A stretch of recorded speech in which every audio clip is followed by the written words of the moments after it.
peut bien se demander, bon, mais qu'est-ce que c'est qu'être israélien? Et je me dis, mais si je suis israélien, qu'est-ce que j'ai fait? J'ai passé ma vie à apprendre, à étudier des méthodes de partout. On essayait d'apprendre de n'importe qui. Mais la chose importante, c'est que on ne s'arrêtait pas. Je ne gardais pas ces notions pour moi, j'essayais de les transférer aux autres. Et ceci me rappelle une histoire qu'on m'avait dit un jour, qu'en Israël, il y a deux grands lacs, ou deux grandes surfaces d'eau. Il y a au nord le lac de Tibériade, qui est un lac qui a une eau douce, donc que nous buvons et qui nous sert pour faire l'agriculture. Et il y a plus au sud du lac de Tibériade, un autre lac qui s'appelle la mer Morte.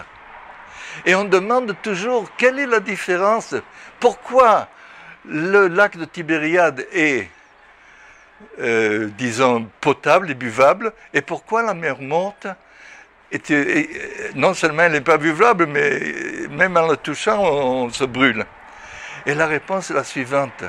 Le lac de Tibériade reçoit d'un côté de l'eau qui vient des montagnes. Le lac garde cette eau, mais une partie de l'eau continue pour créer le Jourdain.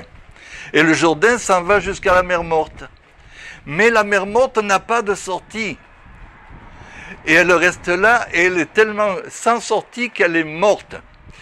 Et l'idée est que si nous distribuons, si nous donnons notre savoir aux autres, nous continuons de vivre de cette façon-là.